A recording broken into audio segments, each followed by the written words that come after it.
चलिए, नमस्कार साथियों, करियर फाउंडेशन में आपका स्वागत है। हम लोग आज नए सेशन की शुरुआत करेंगे, है ना।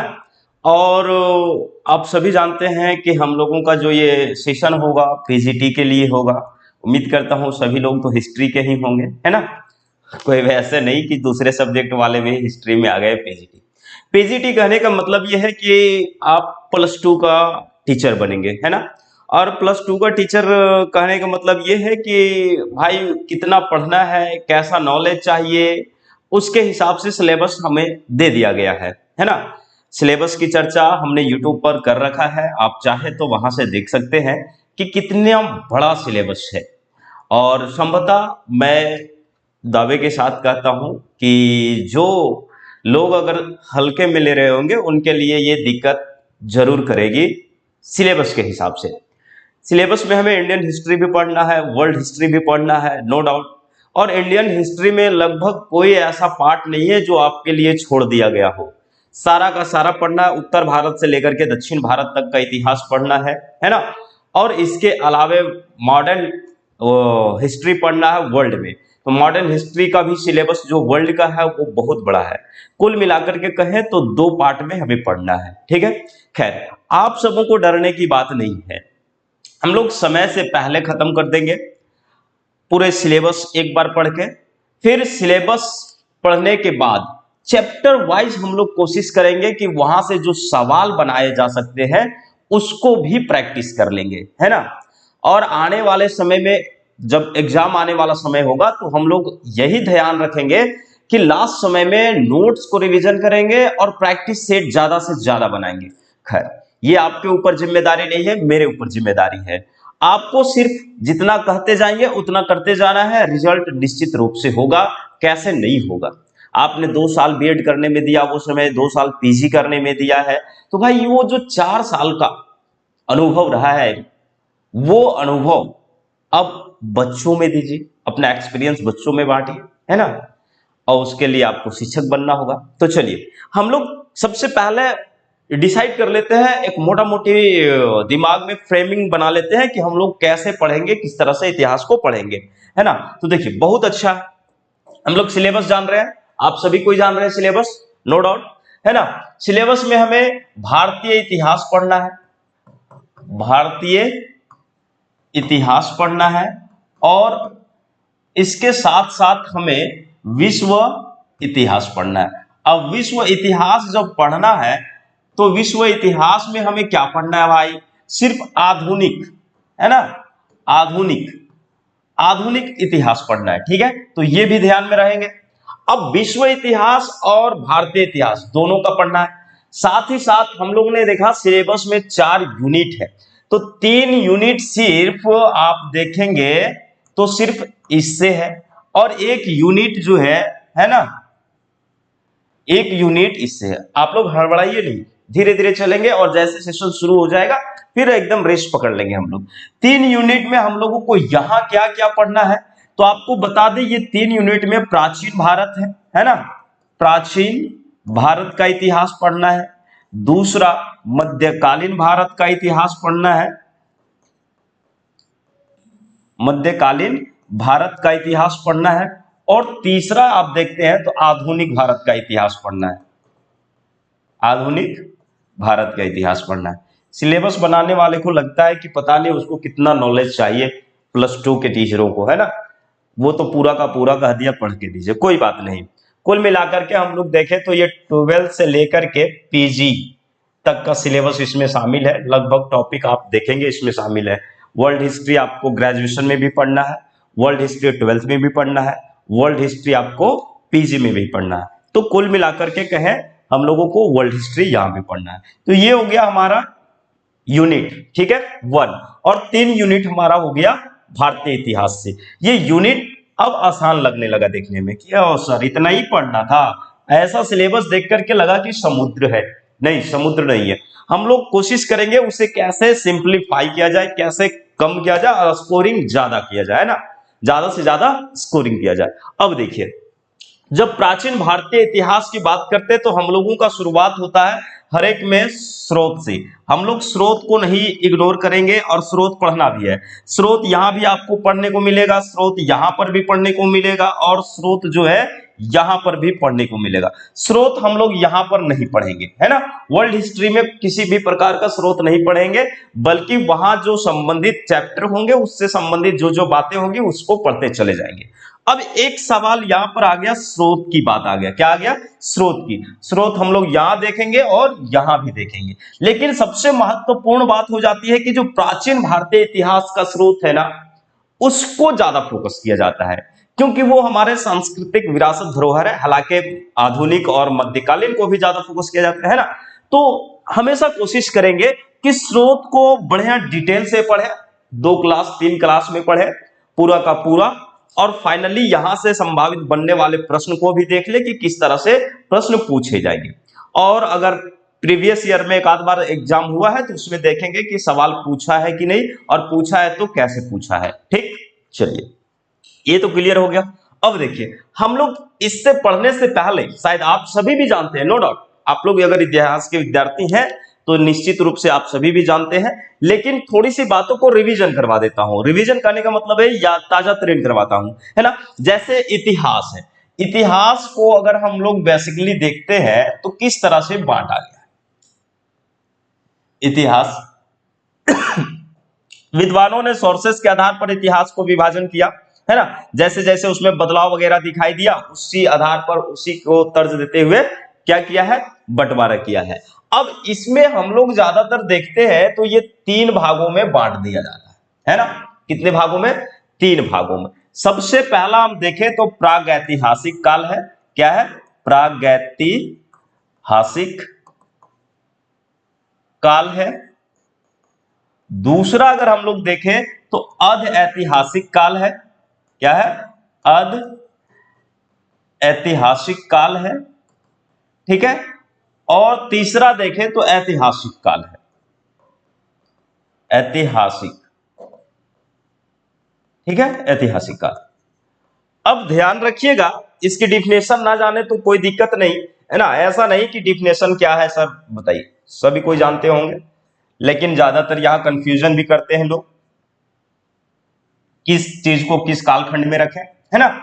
और अक्सर ये कंफ्यूजन देखे हैं, होता ही रहता है, पुस्तकों में भी हमने देखा है, कोई बात नहीं। प्रागैतिहासिक काल, प्रागैतिहासिक काल में पाषाण काल को रखा गया है। किसे? पाषाण काल को, ठीक है। यहां से क्लियर हो जाएगा कि पाषाण काल को क्यों रखा गया है।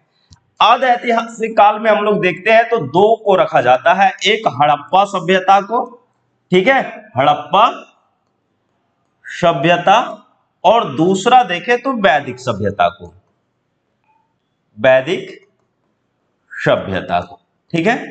और बाकी बात ऐतिहासिक काल जो है इसे भी 3 भागों में बांटा जाता है। कितने भागों में? 3 भागों में। यहां पर देखेंगे प्राचीन, है ना, प्राचीन हो गया, उसके बाद मध्यकालीन हो जाएगा, मध्यकालीन हो गया, और तीसरा आधुनिक हो जाएगा। क्या होगा? आधुनिक, ठीक है। ये देखिए, तो यहां हम लोग क्या देख रहे हैं? पाषाण काल को प्रागैतिहासिक काल में रखा गया, हड़प्पा और वैदिक सभ्यता को आदि ऐतिहासिक में रखा गया है, और ऐतिहासिक काल में हमें यहां से प्राचीन भारतीय मतलब जो है 6ठी शताब्दी ईसा पूर्व, है ना, 6ठी शताब्दी ईसा पूर्व से शुरू हो जाता है। 6ठी शताब्दी, एक्चुअली शताब्दी लिखना होगा, है ना, 6ठी शताब्दी ईसा पूर्व, ठीक है। यहां से हमारा प्राचीन भारत का इतिहास शुरू हो जाता है ऐतिहासिक रूप से। किस रूप में? ऐतिहासिक रूप में। उम्मीद करता हूं कि यहां तक समझ में आ गया होगा। अब देखिए, मैं जो जानकारी दे रहा हूं, लिखना चाहे लिखे, नहीं लिखना चाहे कोई दिक्कत नहीं, दिमाग में एक बार सुन लीजिएगा, याद रहेगा, लेकिन ध्यान से सुनिएगा। प्रागैतिहासिक काल हम लोग अगर देखें मोटा मोटी डिफिनेशन तो क्या होता है कि वैसे कालखंड जहां मानव लिखना पढ़ना नहीं जानते थे, मतलब उन लोगों को ना अक्षर का ज्ञान था ना लिपि का ज्ञान था, है ना। वैसे कालखंड जहां पर मानव पढ़ना लिखना नहीं जानते थे, उनको ना लिपि का ज्ञान था ना अक्षर का ज्ञान था, तो उस कालखंड को लोगों ने क्या कहा भाई? वो प्रागैतिहासिक काल का। अब प्रागैतिहासिक काल हमने पाषाण काल में दिया। पाषाण काल का कोई अभिलेख मिला है क्या? कोई वैसा लिखित साक्ष्य मिला है क्या?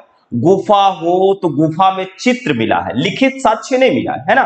तो जब लिखित साक्ष्य नहीं मिला है तो इसका मतलब स्पष्ट है कि यहाँ के लोग, पाषाण काल के लोग जो है, पढ़ना लिखना नहीं जानते होंगे। स्वाभाविक है, इसमें कोई डाउट ही नहीं है। ठीक है, बाकी बच गया अध ऐतिहासिक काल। अब अध ऐतिहासिक काल में घटनाएं क्या थी? देखिए, यहां पर मानव पढ़ना लिखना जानते थे, है ना।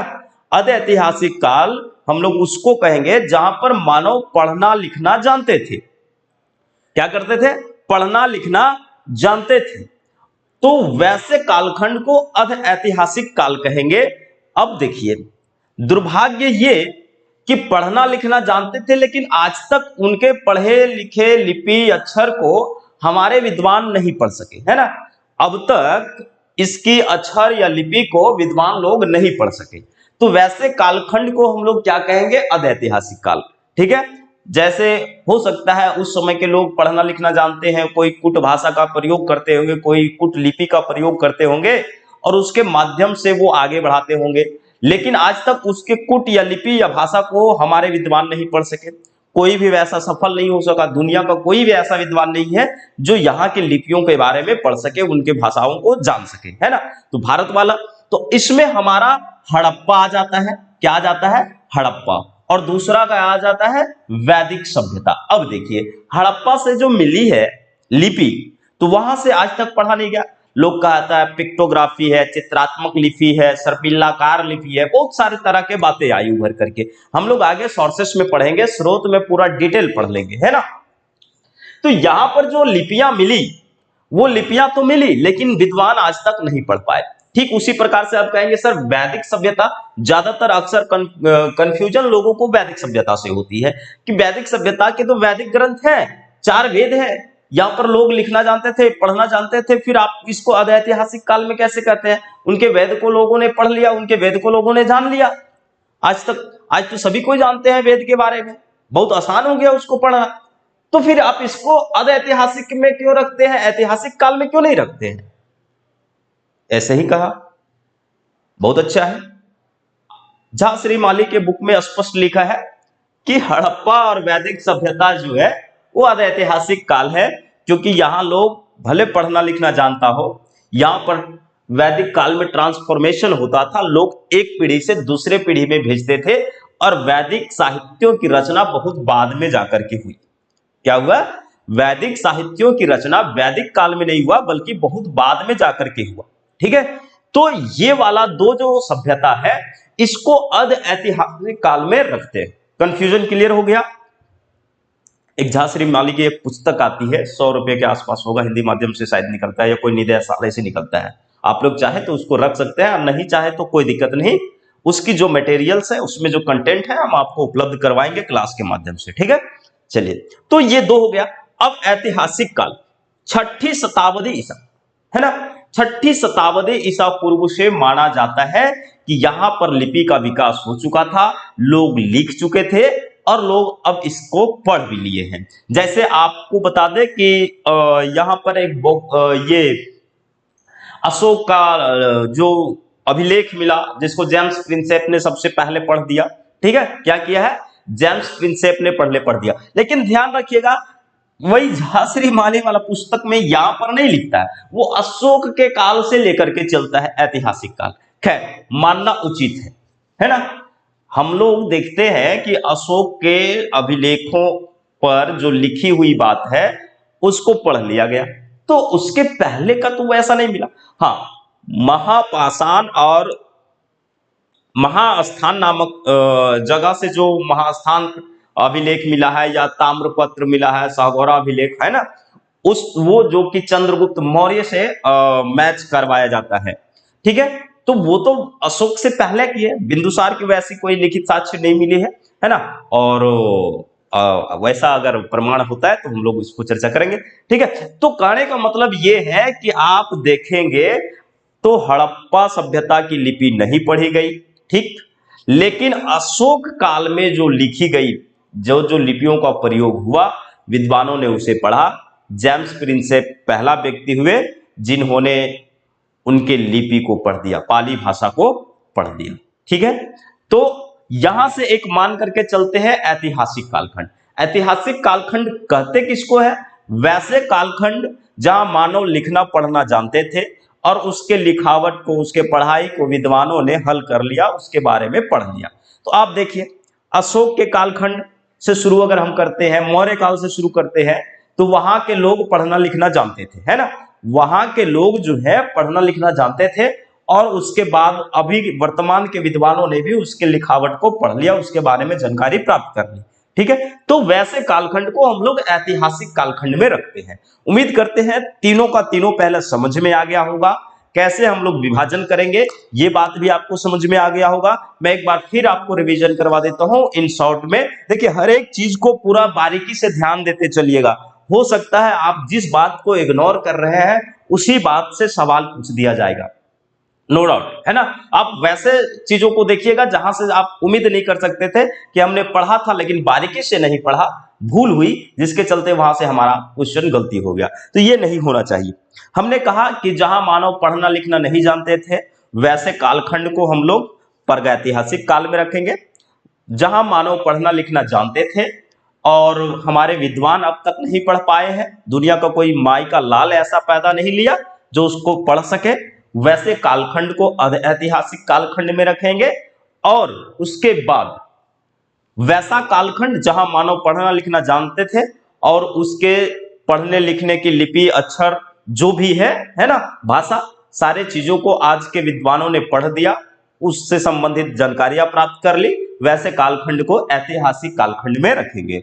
ये तीन कालखंड अब रखेंगे किसको किसको, तो हम लोगों ने इसको विभाजन किया है। हमेशा याद रखिएगा, पाषाण काल को, इधर हड़प्पा और वैदिक काल को, और उधर प्राचीन भारत मध्यकालीन। यहां से शुरुआत हो जाती है। सवाल सीधा सीधा आया था कि पाषाण काल को किस कालखंड में रखा जाता है, वैदिक सभ्यता को किस कालखंड में रखा जाता है। तो वैदिक सभ्यता वाला ज्यादा कंट्रडिक्शन था, ज्यादा कंफ्यूजन था, और लोग अक्सर इसी में मार देते थे कि ये ऐतिहासिक काल में आ जाएगा, क्योंकि अपना दिमाग चलाते थे, है ना। तो यहां पर आप बात को ध्यान से समझ लीजिए। अब देखिए, जब हम लोग पाषाण काल की बात करते हैं है ना, तो पाषाण काल की बात करते हैं, फिर पाषाण काल का भी विभाजन हो गया। ठीक है, लोगों ने, विद्वानों ने इसे पाषाण काल को भी विभाजन किया। आप देखेंगे कि पाषाण काल में जो वस्तुएं मिली, ठीक है, पाषाण काल पूरे दुनिया के अगर हम परिप्रेक्ष्य में देखें तो अगर यूरोप देखते हैं, अफ्रीका वाला देखते हैं और भारत देखते हैं, तो लगभग विद्वान, यूरोप वाले अपने तरीके से बांटा, अफ्रीका वालों ने अपने तरीके से बांटा, और भारतीयों ने क्या किया, उन्हीं दोनों को एडॉप्ट करके अपना तरीका अपनाया। ठीक है, तो पाषाण काल को सबसे पहले इन लोगों ने उसके एविडेंस, उसके अवशेष के आधार पर तीन भागों में विभाजित कर दिया। आप देखेंगे तो यहां पर है पूरा पाषाण काल, है ना, पूरा पाषाण काल। दूसरा देखेंगे तो मध्य पाषाण काल है, मध्य पाषाण काल। और तीसरा देखेंगे तो तीसरा हमारा नव पाषाण काल। क्या है? नव पाषाण काल। अब ध्यान दीजिए, अब आपके मन में आ रहा होगा सर पाषाण काल क्यों कहते हैं, तो ये छोटा सा सवाल है, आप सभी जानते होंगे, है ना।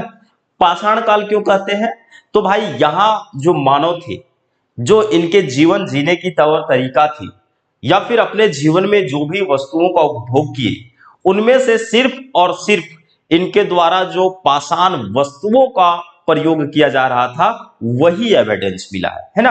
और इनके इतिहास उसी पाषाण वस्तुओं के आधार पर लिखा गया कि क्या खाते थे, कैसे जीवन था इसका, किस तरह से ये शिकार करते थे, कैसा रहन सहन था, किस एरिया में ये बसे हुए थे, है ना। तो ये सारे चीज जो है सिर्फ इनके द्वारा जो हथियार में प्रयोग किया जा रहा था पत्थरों का, क्योंकि इन लोगों को जो है पाषाण काल में, तो पाषाण काल में लोगों को धातु का ज्ञान नहीं था, किसी भी प्रकार के ये धातु के बारे में नहीं जानते थे। अब ऐसा नहीं था कि इस पृथ्वी पर धातु नहीं थी, धातु थी लेकिन धातु का ज्ञान नहीं था। जैसे अभी एक उदाहरण देते हैं, हमारे इस पृथ्वी पर बहुत ऐसे ऐसे चीज है जिसके बारे में हम लोग नहीं जानते हैं, है ना। तो वही तो रिसर्च होती है, वही तो अनुसंधान होता है। लोग खोज रहे हैं, उसके बारे में अगर बता दिए, उसके बारे में जानकारी हो गई, तो भाई वो नया आविष्कार हो गया। आविष्कार किसको कहते हैं? इस पृथ्वी पर पहले से जो अस्तित्व है, जिसके बारे में लोग नहीं जानते हैं, है ना, और उसको बता दे रहे हैं उसका प्रयोग करने के लिए कि ये क्या चीज है, क्या फायदा है इसका, तो कहते हैं कि ये नया आविष्कार हो गया।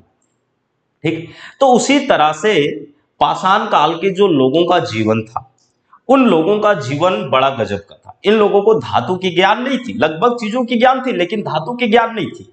तो ये लोग अपना हथियार के रूप में पत्थरों का प्रयोग करना शुरू कर दिया। अब सोचिए इन लोगों का दिमाग कितना था।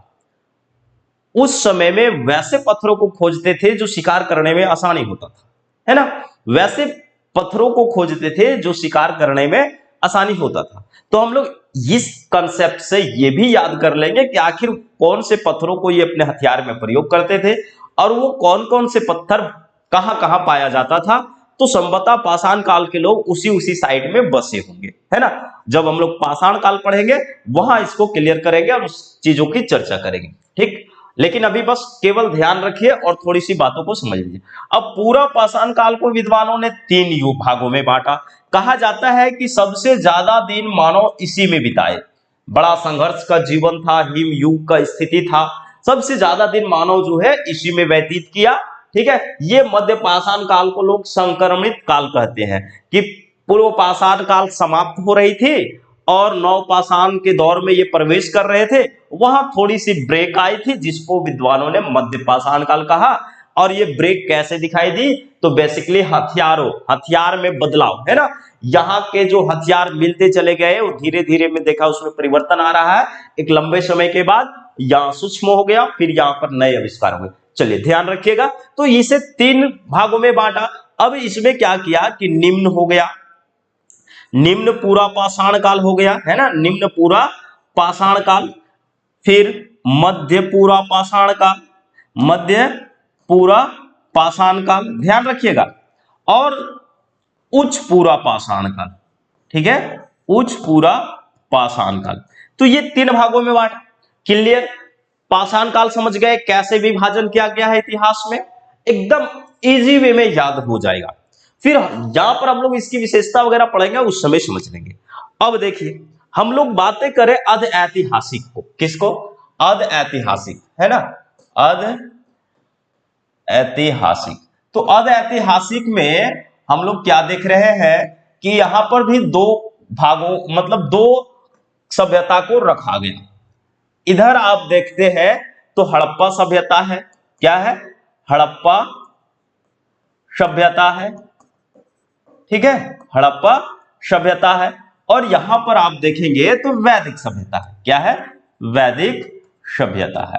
ठीक है, अब हड़प्पा सभ्यता के बाद आती है वैदिक सभ्यता। एक्चुअली न्यू एनसीईआरटी में आप देखते हैं 2600 बीसी से लेकर के 1900 बीसी का डेट दिया है।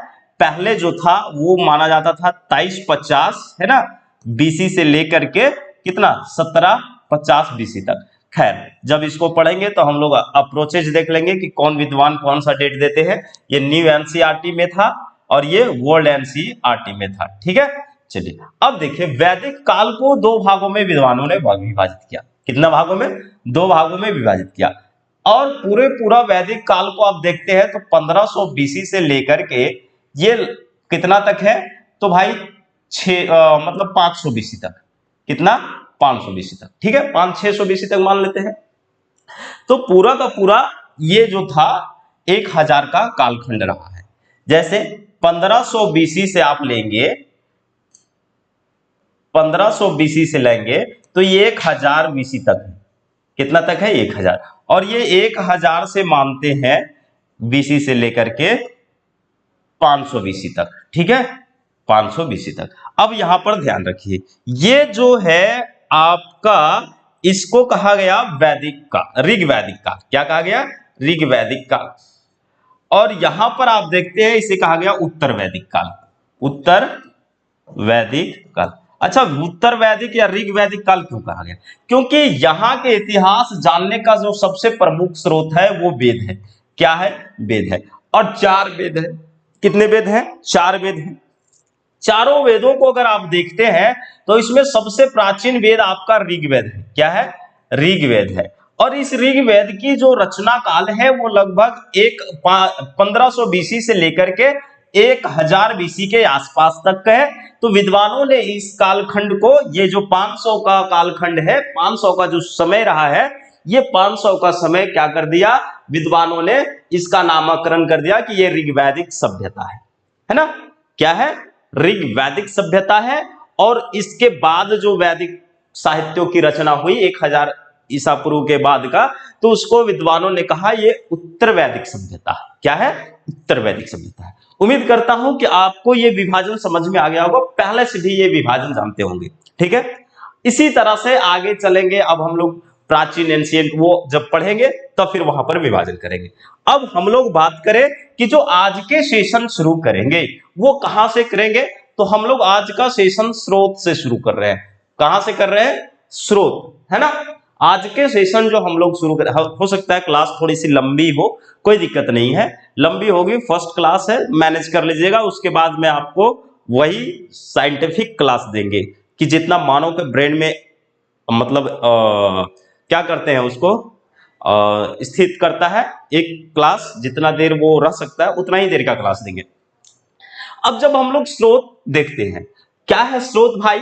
तो स्रोत है हमारे इतिहास के बारे में जानने की, हमारे इतिहास की जो घटनाओं के बारे में जानकारी देती है उसे स्रोत कहते हैं। ठीक है, स्रोत कैसे अध्ययन किया जाता है? तो भाई ये बिल्कुल साइंटिफिक तरीके से अध्ययन होती है और ये प्रमाणित करती है, सिद्ध करती है कि हाँ ये कोई घटना उसी कालखंड में घटा होगा।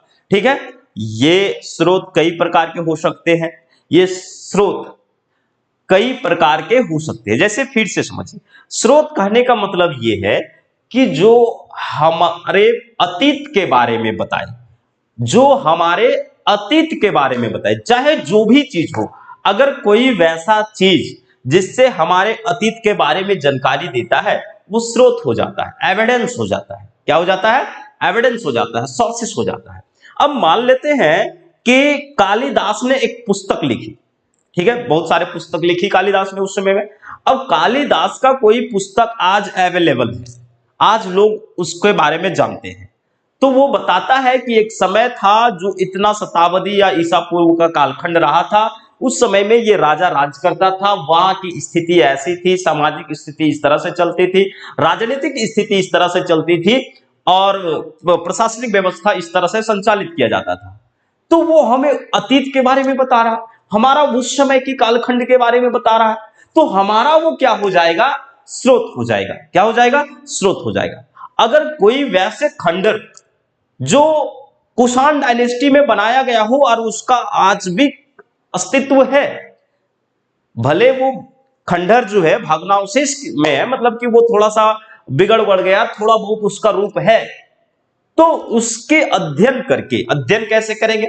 बिल्कुल साइंटिफिक तरीके से, वैज्ञानिक पद्धति के आधार पर उसके अध्ययन करके विद्वान उसके बारे में पता लगाते हैं और बताते हैं कि ये कब का है, और फिर उसके आधार पर उसके बारे में लिखने की कोशिश करते हैं, तो वो खंडर भी हमारा स्रोत हो जाता है। हर एक बात को समझिएगा, क्यों इतिहास केवल रटने वाले विषय नहीं है। आज मैं एक चीज से सच्चाई से अवगत करवाता हूं कि इतिहास के विद्यार्थी ही इतिहास को नेग्लेक्ट करते हैं, इतिहास के विद्यार्थी ही कहते हैं कि इतिहास सबसे बोरिंग सब्जेक्ट है। इसके पीछे रीजन ये है कि ना उसे कोई वैसा पढ़ाने वाला मिला एकेडमिक समय के दौरान, या भाई यूजी पीजी के दौरान, या फिर ना वो उस तरीके से पढ़ा जिसके चलते उसे लगा कि सिर्फ रट्टा मार ले और रट्टा मार के निकल जाए, फिर हमारा एग्जाम में क्वेश्चन भिड़ जाएगा, उसको हूबहू जाकर के लिख देंगे। अक्सर मैंने देखा है इसी तरह से विद्यार्थी करते हैं। क्या करते हैं? 8-10 क्वेश्चन इतिहास में पढ़ लिए, 2-3 क्वेश्चन लड़ गया, और नहीं भी लड़ा, अगर 1857 की क्रांति का स्वरूप लिखने के लिए दे दिया है और वो कारण पढ़ के गया है, तो वो कारण ही लिख के आएगा, बस उसको 1857 की क्रांति वाला शब्द भिड़ना चाहिए। सही बात है कि नहीं? है ना? तो इस परिस्थिति में वो सोचिए कि क्या जानकारी हासिल किया होगा। आने वाले समय बीतते जाता है, उसे लगता है अब हम शिक्षक बनने योग्य हैं, और पता चलता है जब उसके लिए टेस्ट परीक्षा एग्जाम ली जाती है तो वो वैसा कभी ना पढ़ा है ना उसके बारे में सुना है ना। आने वाले सवाल को मैं दिखाऊंगा, लगेगा कि सचमुच में ऐसे सवाल मैंने कभी सुना नहीं था। तो जब स्रोत के बारे में हम लोग बात करते हैं तो स्रोत हमारा एक्चुअली यही चीज होता है। क्या होता है भाई कि भाई वैसे सोर्सेस जो हमारे अतीत के बारे में, वैसे एविडेंस, वैसी वस्तु, वैसी चीज, वैसे पुस्तक, वैसे ग्रंथ जो हमारे अतीत के बारे में बताए, उसको हम लोग इतिहास की दृष्टि से स्रोत कहते हैं। क्या कहते हैं? स्रोत कहते हैं। अब बहुत सारा है, लोगों ने कहा कि आखिर इसको कैसे कैसे क्या करेंगे, तो लोगों ने इसे 2 खंड बनाया, ज्यादा से ज्यादा 3 खंड बनाया। तो 3 खंड हम लोग भी बना लेते हैं। क्या करते हैं? 3 खंड बना लेते हैं, है ना, स्रोत को। सबसे पहले लोगों ने कहा कि भाई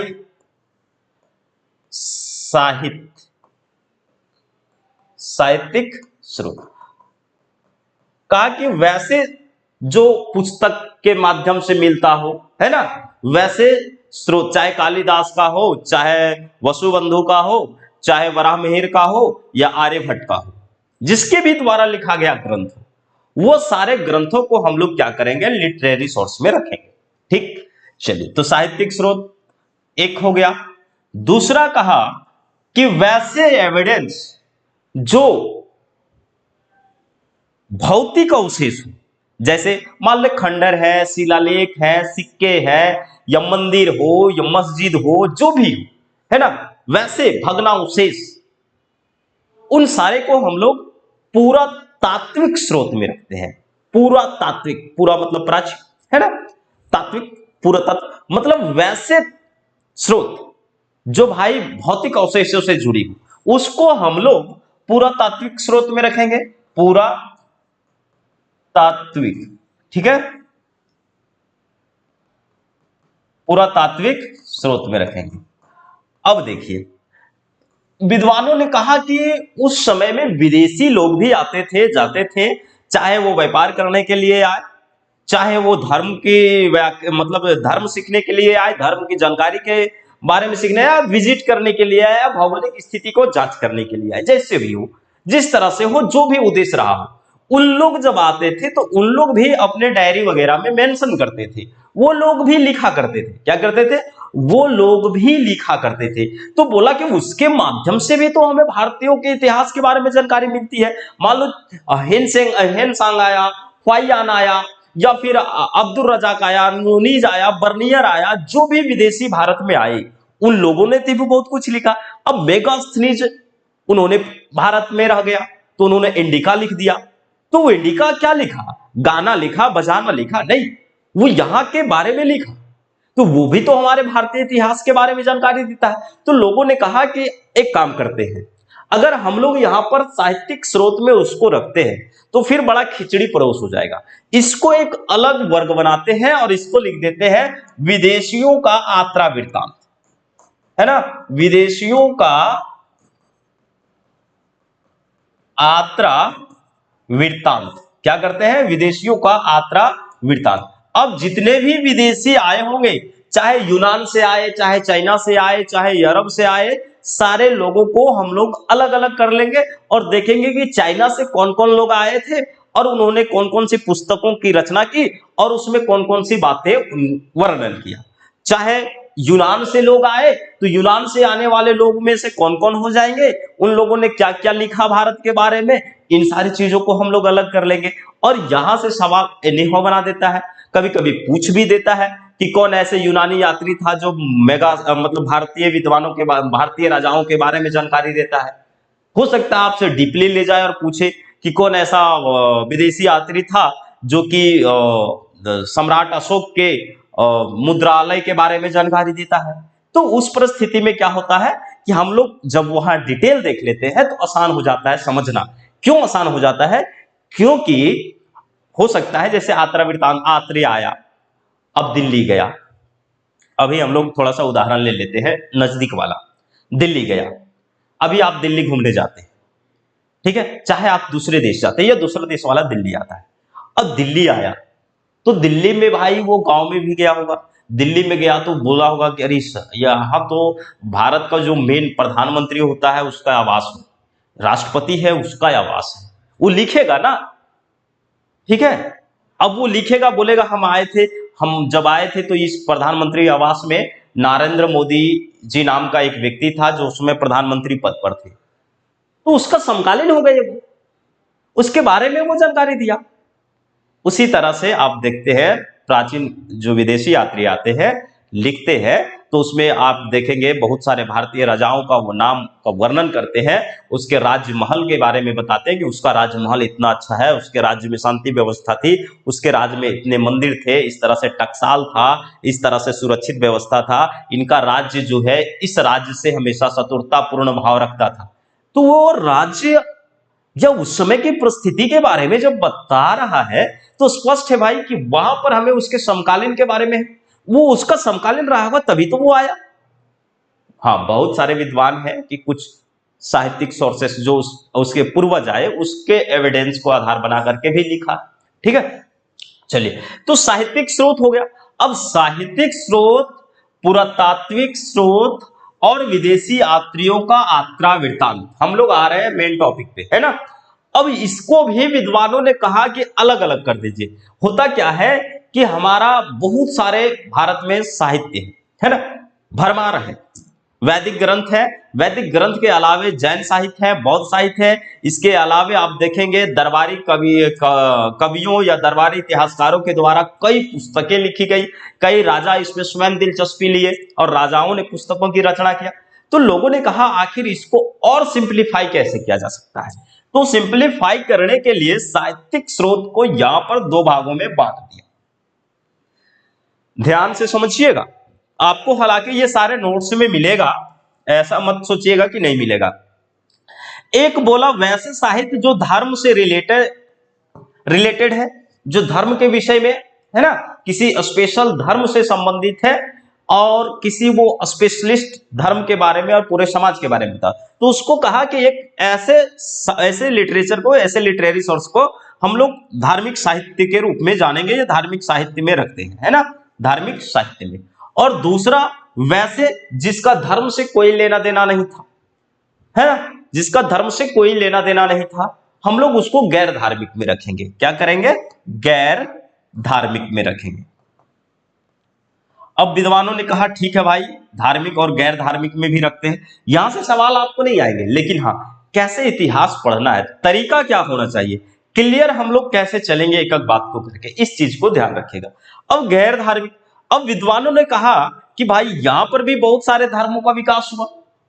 प्रारंभ में हिंदू धर्म था, ब्राह्मण धर्म था, जिसको ब्राह्मण धर्म, हिंदू नहीं कहेंगे, है ना, ब्राह्मण धर्म था। दूसरा जैन धर्म था, तीसरा बौद्ध धर्म था। तो तीन धर्म तो कम से कम यहां थे प्राचीन काल में। मुस्लिम धर्म या ईसाई तो बाद में आए, है ना, प्राचीन में नहीं आ पाए थे। तो यहां पर आप देखेंगे तीन धर्म में, तो तीनों धर्म का अपना अपना साहित्य होगा, तो आखिर इसको कैसे लिखेंगे? तो इन्होंने कहा कि जो धार्मिक साहित्य है इसको हम लोग एक काम करते हैं, इस धार्मिक साहित्य को विभाजित कर देते हैं।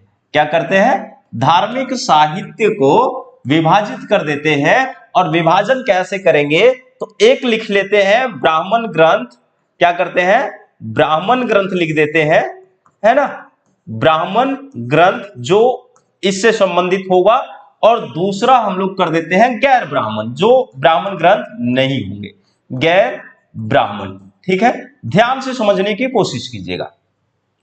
अब हम लोग सिंप्लीफाई कर चुके हैं ब्राह्मण ग्रंथ और गैर ब्राह्मण ग्रंथ। ठीक, अब ब्राह्मण ग्रंथ में बेसिकली किस तरह के भाई? तो वेद, है ना, वेद, और दूसरा कहा स्मृति। क्या हो जाएगा? स्मृति।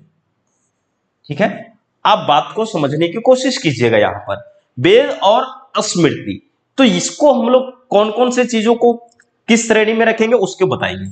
गैर ब्राह्मण धर्म में अगर हम लोग देखें तो दो ही था यहां पर बेसिकली, जैन और बौद्ध धर्म। क्या था? जैन धर्म का ग्रंथ है धार्मिक ग्रंथ, और बौद्ध धर्म का धार्मिक ग्रंथ। ठीक है, तो ये आप देखेंगे, यहां तक विभाजन हो गया, कोई दिक्कत नहीं होना चाहिए। वेद में आप चार वेद देख लेंगे, जैसे पहला आपको देखने को यहां मिलेगा ऋग्वेद, है ना, ऋग्वेद। दूसरा यजुर्वेद, यजुर्वेद, तीसरा सामवेद, चौथा अथर्ववेद। ठीक है, अब देखिए ये तो 4 वेद हो गए, है ना। और इधर अब स्मृति ग्रंथ में, तो स्मृति ग्रंथ में हम लोग कौन कौन सी ग्रंथों को रखेंगे। हालांकि आपको पुस्तकों में और दूसरी तरह का विभाजन भी देखने को मिलेगा, इसमें कोई शक नहीं। तो स्मृति ग्रंथ में बेसिकली आप देखते हैं तो इसमें आ जाएगा आपका वेदांग, है ना, पुराण, महाकाव्य, और क्या आएगा, वेदांग, पुराण, महाकाव्य, स्मृति ग्रंथ। ठीक है, स्मृति ग्रंथ, आरण्यक,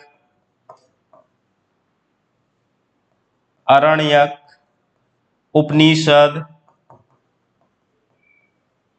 ये सारे ग्रंथ जो है स्मृति ग्रंथ में आ जाएंगे। फिर जैन ग्रंथ और बौद्ध ग्रंथ का तो कहना ही नहीं है। ठीक है, आगम और त्रिपिटिका,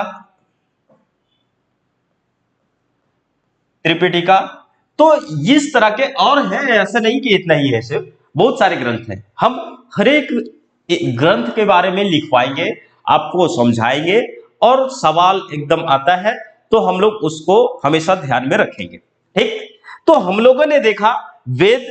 अब भाई वेद के विषय में कहा जाता है, अभी तक यही अवधारणा आई है कि भाई वेदों को किसी व्यक्तियों ने नहीं लिखा था, ये अपुरुष है, किसी लोगों ने नहीं लिखा, बल्कि देवताओं का ये साक्षात दृश्य था, है ना, निरुक्त है। क्या है, निरुक्त है, अपुरुष माना जाता है वेदों को, कि वेद को लिखने वाला कोई पुरुष नहीं, देवता ही होंगे। क्या होंगे, देवता ही होंगे। चलिए, तो उम्मीद करता हूं आपको यहां तक समझ में आ गया होगा। हम लोग इतिहास को किस तरह से मोड़े हैं आप सभी देख लिए। मैं एक बार फिर से आपको दिखाता हूं हम लोग चले कहां से थे, ठीक है, और कैसे आए सोर्सेस की तरफ। देखिए, पाषाण काल से चले, सारे चीजों को देखा हमने, ठीक है, फिर ऐतिहासिक वगैरह को देखा, फिर यहां पर वैदिक काल में आए तो वेद सोर्सेस के आधार पर आया भाई। उसके बाद हमने देखा कि इन सोर्सेस को कैसे विभाजित किया गया, किस तरह से विभाजन किया है, ठीक है, और फिर कौन कौन से साहित्य थे। इसके बाद हम लोगों ने इसको क्लियरली कर दिया। अब यहां तक तो मुझे नहीं लगता कि आप सबों को दिक्कत होना चाहिए, इस तरह का कभी रटना पड़े आपको, मुझे तो नहीं लगता है। या कभी दोबारा आपको देखने की जरूरत होगी अगर आप ध्यान से सुन रहे होंगे तो, है ना। अब हम लोग शुरुआत कर लेते हैं कि भाई यहां से चलेंगे, हम लोग कहां से चलेंगे, साहित्यिक स्रोत से चलेंगे। विभाजन आपने देख लिया, और एक एक करके धार्मिक साहित्य, गैर धार्मिक साहित्य को पढ़ते चले जाएंगे, चाहे जितना भी हो, चाहे जैसे भी हो, है ना। हमने कहा 2-3 क्लास में निपटाएंगे ताकि अच्छे तरीके से और पूरा विस्तार में जान सके। पीजीडी का टीचर बनने जा रहे हो, कोई छोटा मोटा व्यक्ति नहीं, पता चलेगा आप ही नहीं जान पा रहे हैं तो वहां आप विद्यार्थियों को क्या बताएंगे, है ना। आप ही कंफ्यूजन में है शब्दों को लेकर के, फिर विद्यार्थियों को क्या बताएंगे। चलिए, ऐसी नहीं होनी चाहिए। अब देखिए, सारी चीज आपको पीडीएफ में अवेलेबल करवा दिया जाएगा, मिलेगा आपको, कोई दिक्कत वैसा नहीं होगा। पूरा का पूरा बंटवारा है यहाँ पर, है ना, सब देखने को मिल जाएगा। ठीक है, साहित्यिक स्रोत का भी पूरा बंटवारा है, कौन कौन से ग्रंथ है, कैसे है, आप देखें तो मैं बता देता हूं एक बार यहां पर।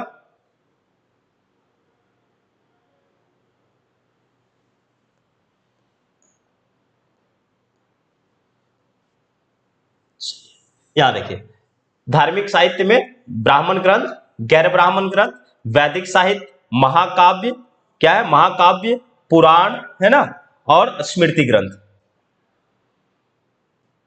क्या है, स्मृति ग्रंथ। तो हमने क्या किया, अभी जो आपको बताया, वैदिक साहित्य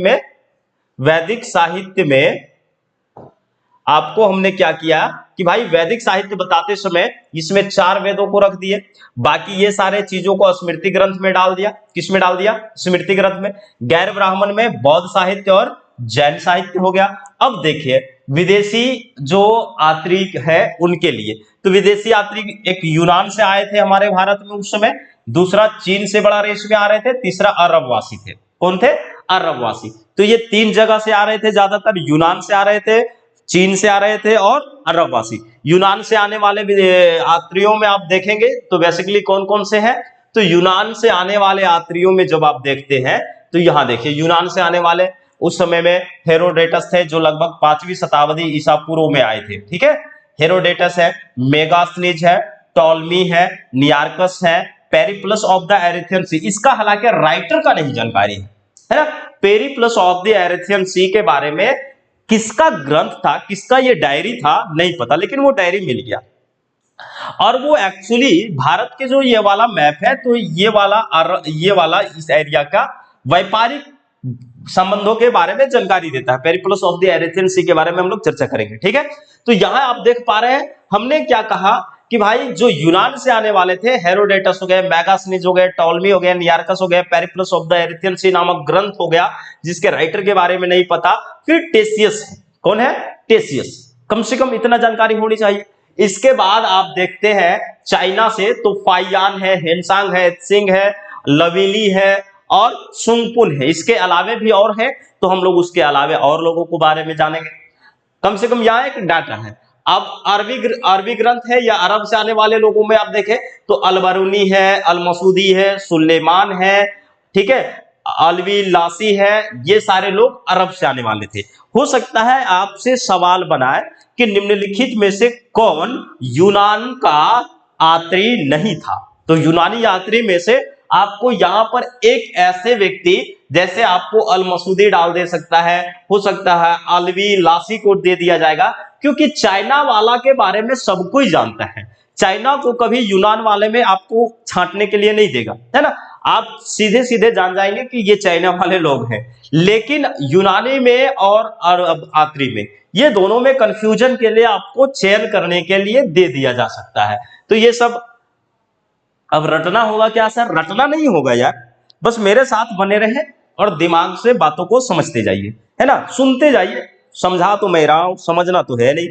तीसरी है हमारा धर्मेत्तर साहित्य या गैर धार्मिक साहित्य, है ना, जिसको हम लोग लौकिक साहित्य के भी नाम से जानते हैं। लौकिक परलौकिक वाला बात तो आप सुने होंगे। लौकिक मतलब इस धरती की बात, परलौकिक मतलब स्वर्ग की बात। तो चलिए हम लोग यहां देख ले धर्मेत्तर साहित्य में, है ना। धर्मेत्तर साहित्य या लौकिक साहित्य की जब बात करते हैं तो यहां पर भी है कुछ ऐतिहासिक रचना है, कुछ को अर्ध ऐतिहासिक रचना मानते हैं और कुछ यहां पर जीवन परक ऐतिहासिक रचना मानते हैं। कितना सिंप्लीफाई किए हैं ताकि आपको किसी तरह का कंफ्यूजन ही ना हो, है ना। क्या है? ऐतिहासिक रचना है, अर्ध ऐतिहासिक रचना है और जीवन परक ऐतिहासिक रचना है। अब ऐतिहासिक ग्रंथ में मोटा मोटी मान करके चलते हम लोग क्या, तो अर्थशास्त्र जो कौटिल्य के द्वारा लिखा गया है, नीतिसार जो कामनंदक के द्वारा लिखा गया है और राजतरंगिणी जो कलहन के द्वारा लिखा गया है, कश्मीर वाला, है ना। तो ये तीन हमारे ऐसे इतिहास है जिसको ऐतिहासिक रचना का दर्जा मिलता है ना, ऐतिहासिक ग्रंथ की दर्जा दिया जाता है। फिर कुछ वैसे रचना जो कि आप राजदरबारी कवियों के द्वारा लिखा गया उसको देखेंगे, वो भी है इतिहास देता है, लेकिन अर्ध ऐतिहासिक की दर्जा मिलता है।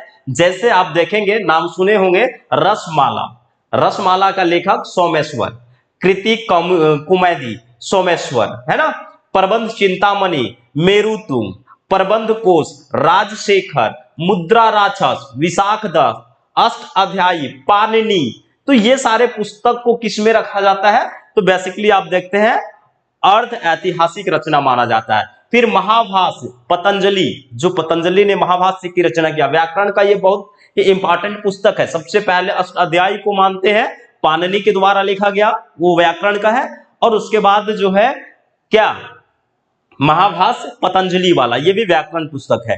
तो अष्टाध्यायी में पहली बार आप देखेंगे यहां पर लिपि शब्द का प्रयोग होता है। पहली बार अगर कोई लिखित साक्ष्य मिलता है तो अष्टाध्यायी में मिलता है लिपि शब्द का प्रयोग। उसी तरह से आप जीवन परक मतलब ऐतिहासिक देखेंगे, जैसे बुद्ध चरित्र, बुद्ध के जीवन के बारे में लिखा गया, अश्वघोष ने लिखा था। हर्ष चरित्र बाणभट्ट ने लिखा हर्षवर्धन के बारे में। गोडवाहों का वाकपति नरेश ने लिखा, है ना, व्यासराय हेमेंद्र ने लिखा। रामचरित्र संध्याकर नंदनी, पृथ्वीराज विजय जयनायक, विक्रम देव चरित्र विल्हन ने लिखा है। नौ संवाहस किसने लिखा है? पद्मगुप्त ने लिखा है। तो ये सारे पुस्तकें जो है जीवन मतलब लोगों के बारे में बताता है। जैसे अभी आप देखते हैं आधुनिक युग में गांधी जी ने अपनी आत्मकथा लिखा, है ना। तो बहुत सारे ऐसे व्यक्ति जिनके जीवनी लिखा जाता है, तो वो उसी उसके जीवन से संबंधित जीवन परक बातों का है। उसी तरह से ये सारी पुस्तकें आप जब देखते हैं जो कि इनके लिखा गया है किसी न किसी के राज दरबार में, ये बहुत ही महत्वपूर्ण हो जाता है। आपको बता दे कि यहां से हो सकता है आपके कई सवाल जो है सॉल्व हो जाएंगे। ये स्टार्टिंग में शुरू में ही आपसे पूछ दिया जाएगा, हो सकता है प्रबंध चिंतामणि के लेखक कौन है, मेरुतुंग है ना। जैसे रामचरित्र के लेखक कौन है, तो अरे रामायण अलग है, रामायण अलग है और रामचरित्र अलग है, जिसका लेखक संध्याकर नंदनी है।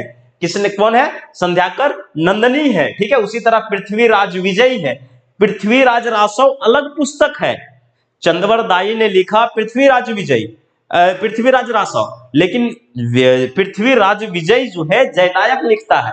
देखिए जयनायक में एक खूबसूरती थी, जब पृथ्वीराज विजयी तराइन का युद्ध जीता पहला, तो उसका वर्णन किया, लेकिन जब पृथ्वीराज चौहान तराइन का दूसरा युद्ध हार गया गौरी से, तो उन्होंने उसके आगे लिखना ही छोड़ दिया। अब क्या बात है ये नहीं पता, हो सकता है उसे बहुत अपमान लगा हो, अपने राजा के विषय में खराब लिखना नहीं चाहता हो, इसलिए उसके आगे की जानकारी लिखा ही नहीं इसमें। पृथ्वीराज विजय जहां तक विजयी किया वहां तक लिखा, उसके बाद छोड़ दिया, है ना। तो बड़ा इंटरेस्टिंग है, हम लोग इन सारी चीजों की चर्चा बहुत ही विस्तार से करते चले जाएंगे और देखते चले जाएंगे। उम्मीद करते हैं समझ में आ गया, ठीक है। चलिए तो अब हम लोग यहां से शुरुआत करेंगे वेद से। कहां से, वेद से। एक मोटा मोटी खाका तैयार हो गया दिमाग में, किस तरह से पढ़ना है, कैसे पढ़ना है। और फिर हम लोगों ने देख लिया साहित्यों को किस तरह से बांटा गया है, कौन कौन से कैटेगरी है और कैसे उसको अलग करके पढ़ना है। अब इस तरह से जब आप पढ़ते हैं तो बताइए इतिहास कभी टफ लगेगा क्या? नहीं लगेगा। सब पोस्ट ग्रेजुएट हैं आप लोग, कोई ऐसे नहीं है कि जो पोस्ट ग्रेजुएट नहीं है ना। लेकिन आप खुद सोचिए कि आपने इस तरह से पढ़ा था कभी जीवन में, पढ़ा भी होगा, बहुत सारे लोग होंगे पढ़े होंगे, है ना। चलिए मेहनत तो आप ही को करना है रिजल्ट देने के लिए, मेहनत जितना आप ज्यादा करेंगे उतना ही जल्दी रिजल्ट देंगे, ठीक है। तो हमारा यहां पर आ गया अब वेद। वेद कितने हैं भाई? 4 वेद है। 4 वेद सिंपली सब कोई पढ़ते आ रहे हैं। एक जनरल कंपटीशन ग्रुप डी की तैयारी करने वाले भी लोग जानते हैं, बाकी अपना स्पेशलिस्ट लोग भी जानते हैं जो स्पेशल अपने सब्जेक्ट में है। 4 वेद है। चारों वेदों में खासियत क्या है, इनकी विशेषता क्या है, हमें यह ध्यान में रखना है कि सवाल कहां से पूछ सकता है। 4 वेद के बारे में यह नहीं पूछेगा कि वेद कितना है आपसे, है ना। यह नहीं पूछेगा कि वेद कितना है, वेदों का कालखंड कितना है। आपको पूछेगा भाई वैसे टर्म जो लगे कि आपने अध्ययन किया है, या फिर लगे कि आप अध्ययन नहीं किया है। जो नहीं किया है उसके लिए तो जगह ही नहीं है, ठीक है। देखिए चारों वेदों को सम्मिलित रूप को संहिता कहते हैं। क्या कहते हैं? जो 4 वेद है अगर चारों को मिला दे सम्मिलित रूप से तो इसको संहिता कहते हैं, वेद नहीं कहते हैं। क्या कहते हैं? संहिता कहते हैं, ठीक। वेद भारत का सबसे प्राचीनतम ग्रंथ है, सबसे प्राचीन, इससे पहले कि कोई ग्रंथ नहीं मिलता है, ठीक है। और इसके संकलन कर्ता महर्षि कृष्ण द्वैपायन वेद व्यास को माना जाता है। अब ध्यान रखिए, वेद की रचना कोई एक व्यक्ति से पॉसिबल है क्या? नहीं। वेदों की रचना जो हुआ महर्षि कृष्ण द्वैपायन वेद व्यास, तो कहा जाता है कि भाई यह एक पोस्ट था। क्या था? पोस्ट था। और इस पोस्ट पर जो आते थे उस कार्य को आगे बढ़ाते थे। अब जैसे आपको सिंपल सी उदाहरण देकर के बताते हैं, आपसे ये सवाल कभी पूछ ही नहीं सकता कि वेद के संकलनकर्ता कौन थे। ये एक पोस्ट होता था। जैसे अभी आप स्कूल में टीचर देखते हैं, स्कूल देखते हैं, स्कूल में शिक्षक होते हैं और उसमें एक प्रिंसिपल होता है ना। प्रधानाचार्य होते हैं, प्रधानाध्यापक होते हैं, अलग अलग नाम से जाने जाते हैं। अब जो प्रिंसिपल के चेयर पर गया, जो प्रधानाचार्य के चेयर पर गया, है ना, उसका काम है कि जो उससे पहले था उसके कार्यों को आगे बढ़ाना। क्या करना? आगे बढ़ाना। अब वो तो सब दिन तक बने नहीं रहेंगे, फिर वो रिटायर होंगे, कोई दूसरा आएगा उस चेयर पर, फिर उस कार्य को आगे बढ़ाएगा। ठीक उसी तरह से ये वेद व्यास एक पोस्ट हुआ करता था और जो भी व्यक्ति इस पोस्ट पर आता था वो इसके संकलन करता चला जाता था, उस चीज को आगे बढ़ाता चला जाता था। इसलिए आप देखेंगे वेद कोई कोई गोत्र वेद है ना, एक ही गोत्र के लोगों ने लिखा, ठीक है। क्या किया है? एक ही गोत्र के लोगों ने लिखा। वेदों का अर्थ, वेद का अर्थ जो है वो ज्ञान होता है। क्या होता है? वेद का अर्थ जो है वो एक्चुअली ज्ञान होता है, सर्वोत्तम ज्ञान होता है। हमने पहले ही बता चुका है कि वेद की रचना माना जाता है कि भाई ये किसी पुरुष ने नहीं किया, ये अपरुष रचित है, किसी देवताओं के द्वारा है ना। और इस वेद में आप देखेंगे जानकारी जो मिलती है, तो बेसिकली किस चीज की जानकारी मिलती है वेद में, तो वेद में जानकारी हमें आर्यों के आगमन एवं उसके बसने और उसके जीवन के विषय में पूरी जानकारी मिलती है।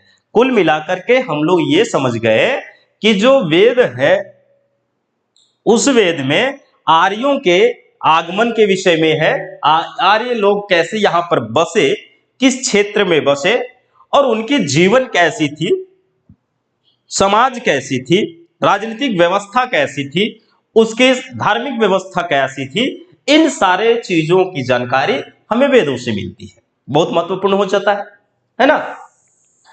और वेदत्री, तीन वेद को मिलाकर के वेद त्रयी कहते हैं। यह सवाल आपसे कर सकता है कि वेद त्रयी में कौन कौन से शामिल हैं।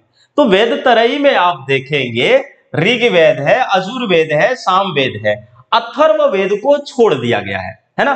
अब यहां पर ध्यान रखिएगा कि प्रारंभ से तीन वेद को मिला दे तो वेद त्रयी कहते हैं।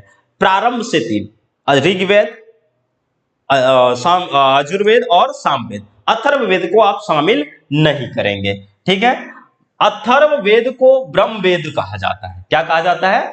अथर्ववेद को ब्रह्मवेद कहा जाता है। बाकी तीन वेद को वेद त्रयी कहा जाता है। क्या कहा जाता है? वेद त्रयी कहा जाता है।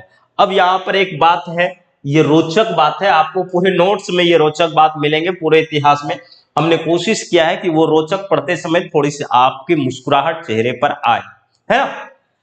देखिए, श्रवण परंपरा के कारण, श्रवण का मतलब होता है सुनना, है ना। क्या होता है? सुनना। तो श्रवण परंपरा के कारण वेद को श्रुति की संज्ञा दी जाती है, स्मृति की नहीं, श्रुति की संज्ञा मतलब सुनना। तो श्रवण परंपरा के कारण वेद को श्रुति की संज्ञा दी जाती है। आपको स्टेटमेंट से सवाल अगर बनाए तो ये सब बातों को ध्यान रखना होगा। ऐसा माना जाता है कि वेद जो है 8वीं शताब्दी के आसपास भारत में, मतलब कि ऐसा माना जाता है कि 8वीं शताब्दी के आसपास भारत में लिपि का जनक ऋषभ देव की पुत्री सुषमा थी। अब सोचिए, भारत में लिपि का जनक ऋषभ देव की पुत्री सुषमा थी। यह थोड़ा सा अटपटा लगता है ना। क्यों अटपटा लगता है? 8वीं शताब्दी के आसपास भारत में लिपि का जनक ऋषभ देव की पुत्री सुषमा थी। अब भाई ऋषभ देव जो कि आप देखते हैं यहां पर 8वीं शताब्दी ईसा पूर्व होगा।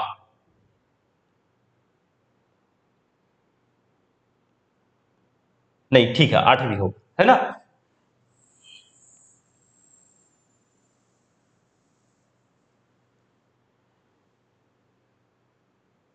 ईसा पूर्व होगा, ठीक है। 8वीं शताब्दी ईसा पूर्व होगा, ध्यान रखिएगा। ये थोड़ा सा वहां पर 8वीं शताब्दी। ऋषभ देव कौन है? जैन धर्म के संस्थापक है और उनके पुत्री का नाम क्या है? सुषमा।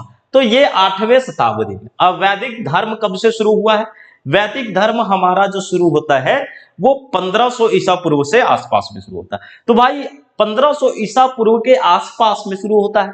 अब यहां पर 8वीं शताब्दी ईसा पूर्व से लिपि का प्रयोग हो रहा है। कहता है कि उन्होंने ही लिपि का आविष्कार किया, इसलिए उसे जनक माना जाता है। तो स्वाभाविक है उत्तर वैदिक काल में इन सारी चीजों की रचना की जाती थी। उसके पहले लोग ट्रांसफॉर्मेशन करते थे, एक पीढ़ी से दूसरी पीढ़ी में हस्तांतरित करते आ रहे थे। भाषा संस्कृत है। क्या है? भाषा जो है ये संस्कृत है, ब्राह्मी लिपि से निकला है ना। और लिपि देखेंगे तो देवनागरिक है। क्या है? देवनागरिक है। वेदों से जुड़ी सभी सहायक रचनाएं वेदांग कहलाते हैं। क्या कहलाते हैं? वेदों से जितने भी सारे सहायक रचनाएं हैं उसे वेदांग कहा जाता है। और इसका उद्देश्य क्या है भाई? तो वेदों के उच्चारण एवं व्याख्या के लिए। किसके लिए? वेदों के उच्चारण एवं व्याख्या के लिए। रचना काल आप देखेंगे तो 600 बीसी से लेकर के 200 बीसी के आसपास में हुई है। कब तक? 600 बीसी से लेकर के 200 बीसी के आसपास में हुई। बहुत ही ऑथेंटिक बातों को मैं बता रहा हूं, बाकी ये सारे चीजें हर एक पुस्तक में विविधता है ना। तो मैं सारे चीजों को देख करके ही आपको बता रहा हूं कि वो विविधता में ना पड़े और ये बड़ी किताब पढ़ करके। चलिए अब हम लोग शुरू करते हैं ऋग्वेद से। कहां से शुरू करेंगे? ऋग्वेद से। ऋग्वेद का कालखंड क्या रहा है? तो 1500 बीसी से 1000 बीसी तक। क्या रहा है? ऋग्वेद का कालखंड जो है 1500 बीसी से लेकर के 1000 बीसी तक रहा है। मैक्स मूलर ने इसे विभाजित किया था और मैक्स मूलर के आधार पर ही यह तिथि या डेट को तय किया गया। इसी को मान करके चलते हैं कि हाँ यही रहा है ऋग्वेद का कालखंड। इसका उपवेद है, उपवेद का नाम है अजुर्वेद। क्या नाम है? अजुर्वेद। देखिए ये सब बातों आपको ध्यान में रखना इसलिए होगा क्योंकि यहां पर आपको मिलाने के लिए देगा, मैच करने के लिए देगा। क्या करेगा? मैच करने के लिए देगा। ठीक है। और इसके ब्राह्मण ग्रंथ, हर एक वेद का अलग अलग ब्राह्मण ग्रंथ है, कई ब्राह्मण ग्रंथ है, जिसमें से आप देखेंगे कौशिक एवं ऐत्रेय ब्राह्मण ग्रंथ है। किसका है? ये दो ऋग्वेद का है और उपवेद क्या है? अजुर्वेद है। उच्चारण करता होत्री कहलाता था। क्या कहलाता था? उच्चारण करता होत्री कहलाता था। ठीक है। तो ऋग्वेद में जो ऋग्वेद के ब्राह्मण हुआ करते थे, ऋग्वेद का जो पुरोहित हुआ करता था, जो यज्ञ वगैरह करवाते थे, वो क्या था? वो क्या करता था? उसको क्या कहा जाता था? होत्री कहा जाता था। ठीक है। विशेषता क्या है? तो विशेषता भाई ये सप्त सिंधु प्रदेश में रचना हुआ है और सबसे प्राचीन ग्रंथ है भारत का। कौन? ऋग्वेद। सप्त सिंधु नदियों की जानकारी है, बहुत सारी नदियों के बारे में इसमें जानकारी मिलती है। तो खैर हम लोग इसकी चर्चा करेंगे कि कौन कौन सी नदियां इसमें है ना। ऐसा मत सोचिएगा कि नहीं मिलता।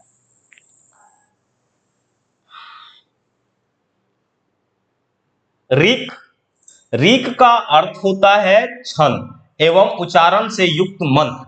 ऋक का क्या अर्थ होता है? छंद एवं उच्चारण से युक्त मंत्र, है ना।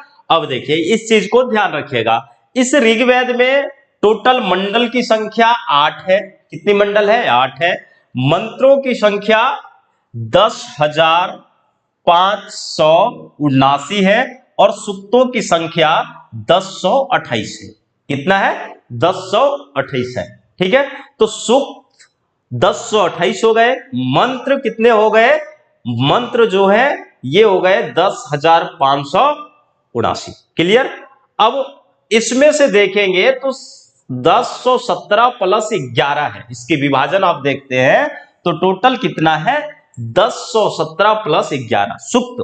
1017 प्लस 11 इक्वल टू 1028। अब ये 11 क्या है? तो 11 इसे बालखिल्य कहा जाता है ना। क्या कहा जाता है? बालखिल्य। हो सकता है आपसे पूछे कि ऋग्वेद में टोटल बालखिल्य की संख्या कितनी है। अब दिमाग में ही नहीं आएगा यार, पुस्तकों में तो बालखिल्य लिखा ही नहीं है ना। जनरल पुस्तकों में तो आपको मिलेगा ही नहीं। तो बालखिल्य टोटल 11 है, जो कि ये 8वें मंडल में है। कौवें मंडल में है? 8वें मंडल में।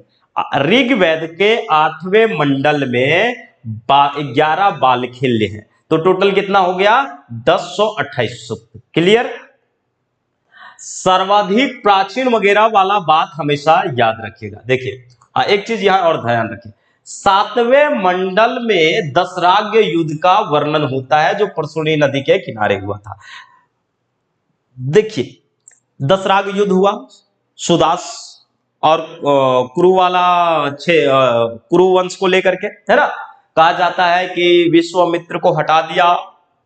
क्या किया गया? विश्वामित्र को हटा दिया गया, वशिष्ठ मुनि को वहां स्थापित किया गया। तो विश्वामित्र ने उसके विरुद्ध झगड़ा कर दिया। पुरोहित था वो उनका पहले, सुदास का। तो सुदास इस समय जीता और सुदास ने चक्रवर्ती सम्राट के रूप में अपना परचम लहराया। खैर आपको ध्यान क्या रखना है? ध्यान रखना है कि जो दशराग युद्ध हुआ था वो ऋग्वेद के कैवें मंडल में है? 7वें मंडल में है। कैवें मंडल में है? तो ऋग्वेद के 7वें मंडल में है। ठीक है। अब हम लोग आगे की बात कर ले तो यहां ध्यान रखना है आपको कि जो 2 से 7 है, टोटल मंडलों की संख्या 10। अब उसमें से जो 2 से 7 तक है, ये 2 से 7 तक सबसे प्राचीन मंडल है और इसे गोत्र मंडल कहते हैं। क्या कहते हैं?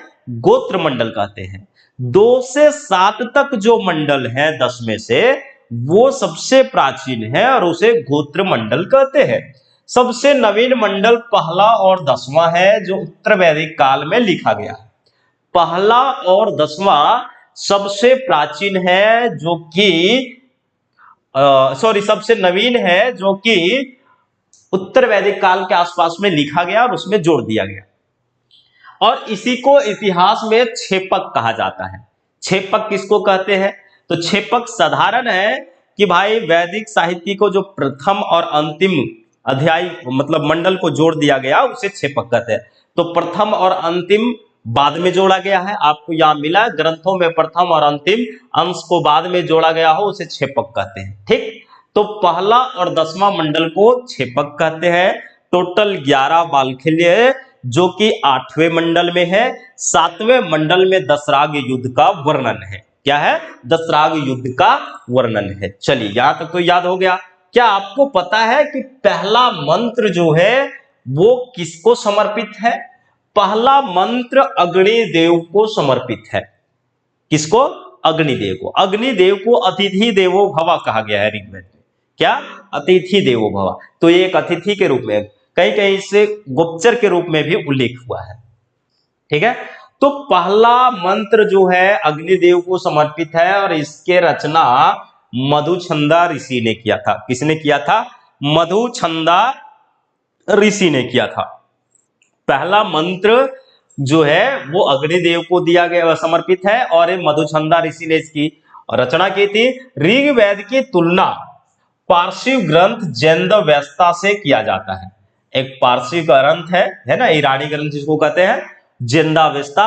तो ऋग्वेद की तुलना पारसी ग्रंथ जेंदावेस्ता से किया गया है और 10वें मंडल में विराट पुरुष का उल्लेख है जिसमें पहली बार चारों वर्णों का स्पष्ट विभाजन है, ब्राह्मण, क्षत्रिय, वैष्णु और शूद्र। तो ये जो 4 वर्णों का उल्लेख हुआ वो किसमें है? ऋग्वेद के पुरुषोक्त 10वें मंडल में। ठीक है, 10वां मंडल पुरुषोक्त है। तो 10वें मंडल पुरुषोक्त में भाई विराट पुरुष का उल्लेख है, इसमें वर्णों का विभाजन है, ब्राह्मण, क्षत्रिय, वैश्य और शूद्र।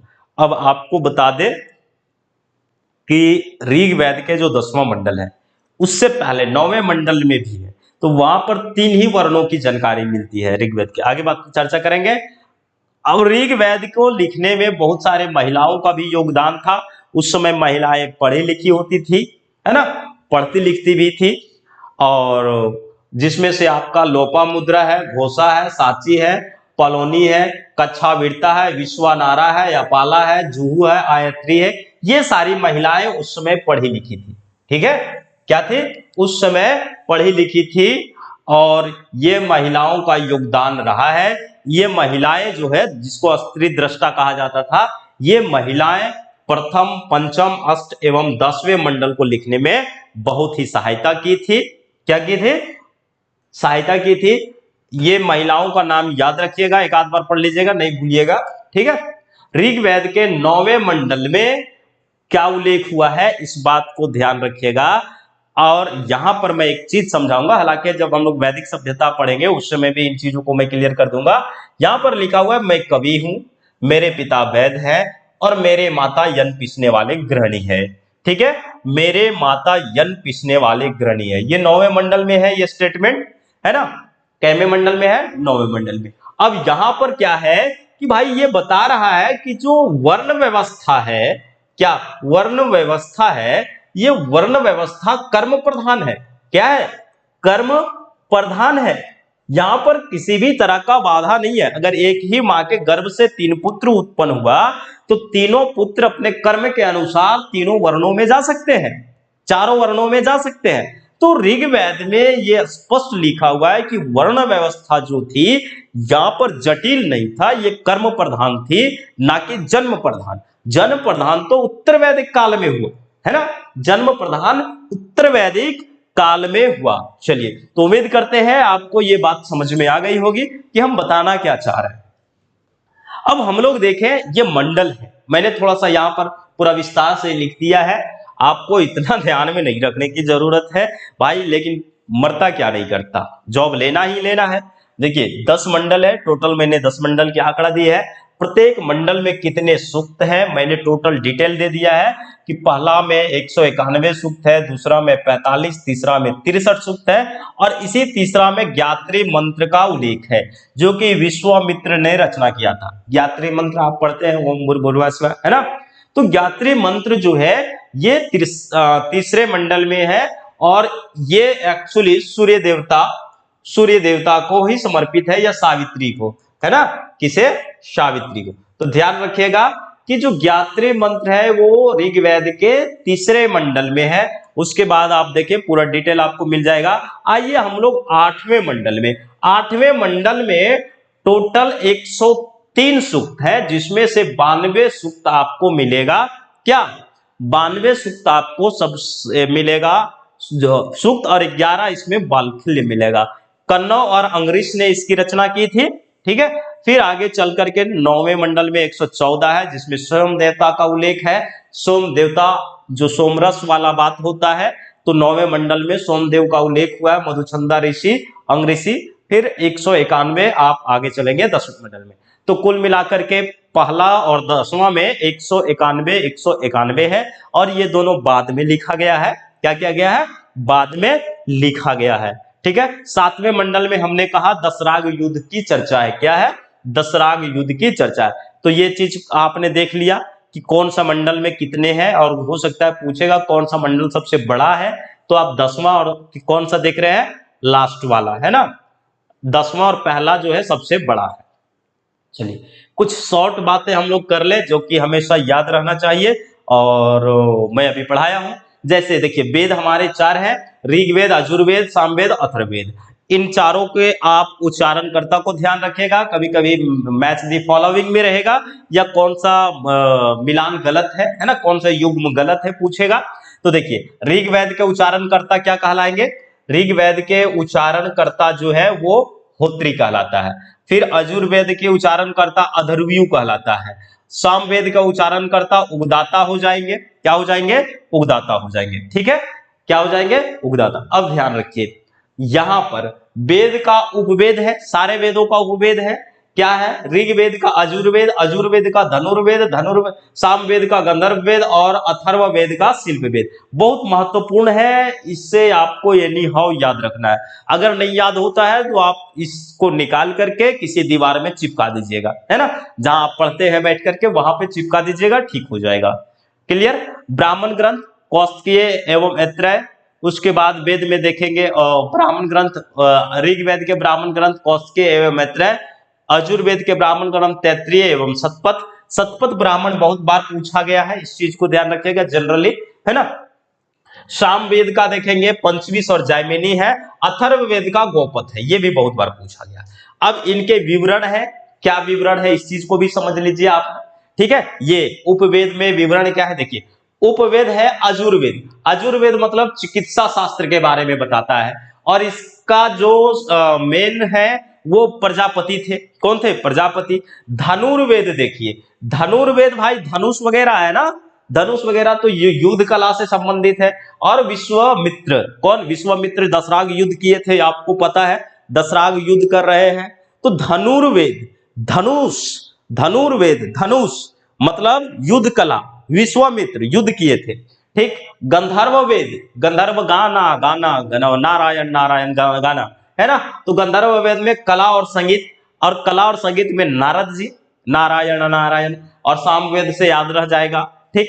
अथर्ववेद में भवन निर्माण, भाई अथर्ववेद शिल्पवेद, शिल्पकारी लोग, और शिल्पकारी लोग क्या करेंगे, भवन निर्माण करेंगे, विश्वकर्मा भगवान इसके हो जाएंगे। चलिए अच्छा सर याद कैसे रहेगा, याद रखने का बहुत ही अच्छा उपाय है, ठीक है। आपको याद कैसे रखना है, सामवेद गंधर्व वेद गाना पीना, है ना, यजुर्वेद धनुर्वेद, ऋग्वेद अथर्ववेद और अथर्ववेद शिल्पवेद, ठीक है। तो इसको आप ध्यान में रख लीजिए। एक दो बार मैंने कहा नहीं आता है तो अपने दीवार में चिपका दीजिए। सबसे बेहतरीन होगा कि अपने दीवार में ही चिपका दीजिए, ठीक है, तो अच्छा रहेगा। चलिए नेक्स्ट वेद है हमारा यजुर्वेद। अब यजुर्वेद गद्य और पद्य दोनों भागों में है, ये गद्यात्मक और पद्यात्मक दोनों भागों में मिलता है, ठीक है। अर्थ क्या है, तो अजु का मतलब ही होता है यज्ञ, तो ये अग कर्मकांडी प्रधान है। क्या है, अग कर्मकांडी प्रधान है। इसमें यज्ञों के नियमों एवं विधि विधानों का उल्लेख किया गया है। यज्ञ कर्मकांडी प्रधान कौन सा हो जाएगा? अजुर्वेद हो जाएगा। मतलब ये कर्मकांडी ग्रंथ है। कौन से ग्रंथ है? कर्मकांडी ग्रंथ है। इनका संकलन उत्तर वैदिक काल में हुआ। कब हुआ? उत्तर वैदिक काल में। उच्चारणकर्ता जो पुरोहित हुआ करते थे अदर्वयु कहलाता था। क्या कहलाता था? अदर्वयु कहलाता था। शाखा कितने हैं? तो 2 शाखा है, एक कृष्ण और दूसरा कौन सा होगा? शुक्ल। तो कृष्ण अजुर्वेद और दूसरा शुक्ल अजुर्वेद। ये कृष्ण और शुक्ल अजुर्वेद का बहुत महत्व है। ये आप देखेंगे कृष्ण और शुक्ल अजुर्वेद, तो इसमें दोनों का अलग अलग भाग है। कृष्ण अजुर्वेद में काठ आएंगे, ठीक है, कपिस्थल आएगा, मैत्रयानी आएगा, मैत्रायणी आएगा, तैत्तिरीय आएगा, ये इनके भाग हैं। वाजसेनयी संहिता भी कहते हैं शुक्ल अजुर्वेद को, ठीक है। ये गद्यात्मक और पद्यात्मक दोनों में। मतलब कृष्ण अजुर्वेद पद्यात्मक में नहीं है, मतलब गद्यात्मक पद्यात्मक है ना, तो ये नहीं, बल्कि शुक्ल अजुर्वेद आप देखेंगे गद्यात्मक और पद्यात्मक दोनों है। गायन में भी है और कथावाचक कहानी में भी है। क्लियर? चलिए, भारत के संदर्भ में पहला उल्लेख विदेह राज्य का हुआ है। क्या हुआ है? विदेह राज्य का उल्लेख सबसे पहली बार इसी ग्रंथ में हुआ है। और इसकी विशेषता क्या है भाई? तो इसमें अश्वमेघ यज्ञ, वाजपेयी यज्ञ, सोम यज्ञ, राजस्व यज्ञ की चर्चा है। मतलब कुल मिलाकर के कहें तो इसमें विभिन्न यज्ञों की चर्चा की गई है। क्या की गई है? विभिन्न यज्ञों की चर्चा की गई है, ठीक है। सामवेद। अब सामवेद की हम लोग बात करते हैं तो सामवेद, साम का अर्थ क्या होता है भाई? संगीत। क्या होता है? संगीत या फिर गायन कह सकते हैं, ठीक है। इसमें यज्ञों के समय मतलब गाना गाया जाता था, वो है। अब ध्यान रखिएगा, इसमें एक्चुअली जो ऋग्वेद में है उससे लगभग चीजों को लिया गया है ना। टोटल इसमें देखेंगे सामवेद की टोटल है 1810। कितना है? 1810, ठीक है सुख। अब इसमें से लगभग जो है वो सामवेद में ऋग्वेद से लिया गया है। क्या किया गया है? ऋग्वेद से लिया गया है और इसे गायन के रूप में प्रयोग किया गया है। क्या किया गया है? गायन के रूप में प्रयोग किया गया है। इसका उगदाता जो उच्चारण करता या पुरोहित हुआ करता था, उगदाता। संकलन उत्तर वैदिक काल में। भारतीय संगीत का जनक, जैसे 7 स्वर, सारे गामा पद निशा वाला कहानी सुनते हैं ना, इसी में है।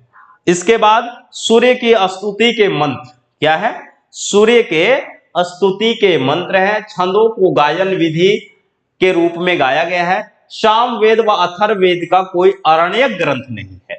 सामवेद और अथर्ववेद ऐसे ग्रंथ है जिनका कोई भी अरण्यक ग्रंथ नहीं है। इनके शाखा आप देखते हैं तो शाखा कैथुम है, जैमिनी है और राजनीय है। 3 शाखा में है। जैसे हम लोग उसमें अजुर्वेद में देखे शुक्ल अजुर्वेद और कृष्ण अजुर्वेद, उसी तरह से इसका भी 3 शाखा है, कैथुम है, जैमिनीय है और राजनीय है। सामवेद के प्रमुख उपनिषद आप देखेंगे तो छंदोक उपनिषद और जैमिनी है। कौन है? छंदोक उपनिषद और जैमिनी। इसमें भी महिलाओं का काम था। प्रथम दृष्टा जैमिनी है। कौन है? प्रथम दृष्टा जैमिनी है। और इसमें सूक्तों की संख्या कितनी है? तो 1810 है, जो कि हमने बता चुका है। अब हमारा लास्ट है अथर्ववेद। कौन सा है लास्ट हमारा? अथर्ववेद। अब अथर्ववेद के बारे में जानिए। अथर्ववेद, अथर्ववेद अर्थ होता है क्या? पवित्र व जादू टोना। अथर्व का अर्थ ही होता है पवित्र व जादू टोना। विषय वस्तु क्या है? रोग निवारण, राजभक्ति, विवाह, प्रणय गीत एवं अंधविश्वासों जैसे जादू टोना, झाड़ फूक, भूत प्रेत की बात आती है ना। तो यहां पर इस चीज को ध्यान रखिएगा, अथर्ववेद में विवाह है, प्रणय गीत है, राजभक्ति है, रोग निवारण मतलब औषधि जैसी ज्ञान है ना, अंधविश्वास भी है, यहाँ पर जादू टोना झाड़ फूक वाली बात है। अब इससे पता चलता है कि आर्य अनार्य काफी क्लोज आ रहे थे, है ना भाई। झाड़ फूक की बात आ रही है, अंधविश्वासों की बात आ रही है, तो अनार्य आर्य के पास जा रहा है, आर्य अनार्य के पास जा रहे हैं। निश्चित रूप से कहीं ना कहीं ये क्लोज दिखाता है। जानकारी हेतु परीक्षित को कुरुओं का राजा बताया जाता है, ठीक है। क्या है, परीक्षित को इसमें राजा बताया जाता है, किसका, कुरुओं का। तो जो परीक्षित है वो परीक्षित को अथर्ववेद में कुरुओं का राजा बताया जाता है। इसमें भी महिलाओं का बड़ा अच्छा योगदान था। प्रथम दृष्टा आप देखेंगे आयरवा ऋषि है और द्वितीय दृष्टा अंग ऋषि है। कौन है, अंग ऋषि। प्रथम दृष्टा, सॉरी ये महिलाओं का योगदान नहीं है, एक्चुअली दृष्टा पुरुष दृष्टा है ना, आयरवा ऋषि और अंग ऋषि। तो ये दोनों आयरवा ऋषि और अंग ऋषि दोनों पुरुष है, ठीक है। जो लिखने वाले होते थे ऋषि उसको दृष्टा कहा गया।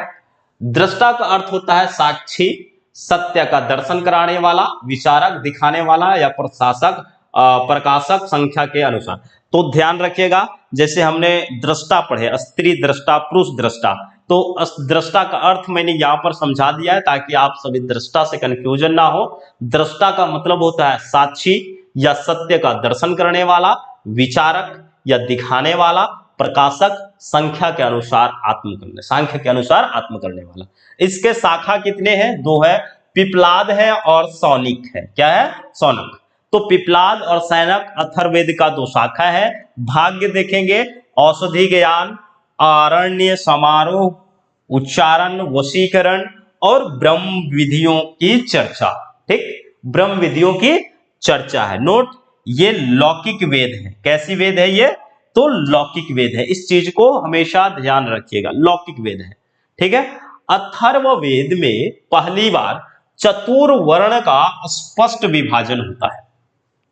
अब हम लोग उत्तर वैदिक काल में देखते हैं अथर्ववेद का उच्चारण, है ना, स्पष्ट उच्चारण। तो अथर्ववेद का जो स्पष्ट विवरण विभाजन मिलता है किसका, वर्णों का, वो आपको अथर्ववेद में मिलेगा। और ये जन्म के आधार पर है। किस आधार पर, जन्म। हम लोग ऋग्वेद में देख रहे थे कर्म के आधार पर है, लेकिन यहां पर जन्म के आधार पर है। 4 पुरुषार्थ का उल्लेख हुआ है। 4 पुरुषार्थ, धर्म, काम, मोक्ष, अर्थ, ये 4 पुरुषार्थ थे। चारों पुरुषार्थ याद होना चाहिए, आपने पीजी में पढ़ा होगा, है ना, 4 पुरुषार्थ। इसके बाद राज विषयक अवधारणा, मातृभूमि की अवधारणा पहली बार आ रहा है यहां पर। सभा समिति को प्रजापति की 2 पुत्री कहा गया है। क्या कहा गया है, 2 पुत्री। उपनयन संस्कार का प्रथम उल्लेख यहां पर मिलता है अथर्ववेद में। मौसम की भविष्यवाणी की जा रही है कि भाई पहली बार मौसम, आपसे पूछेगा कि किस वैदिक ग्रंथ में पहली बार मौसम की भविष्यवाणी की गई है, अथर्ववेद में। पहली बार मौसम की भविष्यवाणी अथर्ववेद में। पूछेगा कि पहली बार किस वेद में उल्लेख मिलता है, वर्णों का स्पष्ट विभाजन मिलता है, अथर्ववेद में, है ना। उपनयन संस्कार का प्रथम उल्लेख कहां मिलता है, अथर्ववेद में। सिंचाई का प्रमुख उल्लेख हुआ है अथर्ववेद में। सूक्तों के अलावा लोकप्रिय धार्मिक व्यवहारों को भी महत्व दिया गया। देखिए एक्चुअली यहाँ पर भूमि जो है, मातृभूमि का कंसेप्ट आ रहा है, तो सिंचाई व्यवस्था होगा, खेती करने का बारे में होगा, है ना। ये सारे चीजों का महत्व यहाँ पर दिया जा रहा है, इन सारी चीजों का उल्लेख हुआ है। ठीक, अगला है हमारा कि पृथ्वी सूक्त, इसका, है ना, पृथ्वी सूक्त जो है, पृथ्वी सूक्त इसका प्रतिनिधित्व करता है, प्रतिनिधि सूक्त माना जाता है। और इसमें पहली बार गोत्र को कुल के रूप में प्रयोग मिलता है। अथर्ववेद ऐसा वेद है जिसमें पहली बार गोत्र को कुल के रूप में प्रयोग हो रहा है। यहाँ पर क्या हो रहा है, कुल के रूप में प्रयोग हो रहा है। चलिए, उम्मीद करते हैं आपको समझ में आ गया होगा, है ना। हम लोग आज के सेशन यहीं तक रहने देते हैं, फिर आगे के सेशन बाद अगले क्लास में चर्चा करेंगे, क्योंकि ज्यादा लंबा होगा तो बड़ा दिमाग से बाहर निकल। ठीक है, तो छोटे छोटे क्लास के माध्यम से बहुत जल्द हम लोग पहले इंडियन हिस्ट्री कंप्लीट करेंगे, और जैसे ही इंडियन हिस्ट्री कंप्लीट होगा उसके बाद तुरंत हम लोग वर्ल्ड हिस्ट्री पर जाएंगे। चलिए, तो अगर नहीं समझ में आया हो तो मुझे जरूर बताइएगा कि समझ में नहीं आया, मैं फिर से समझाइए, ठीक है। और मैं उम्मीद करता हूं कि आपको दोबारा ये कहने का मौका ना मिलेगा। और अगर गलती से नहीं समझ में आया तो फिर एक बार वीडियो को पूरा देखिएगा। जहां नहीं समझ में आया है आप जितने बार देख सकते हैं, आपकी मर्जी है। बाकी फिर मिलते हैं हम लोग अगले सेशन में, तब तक के लिए बाय, धन्यवाद।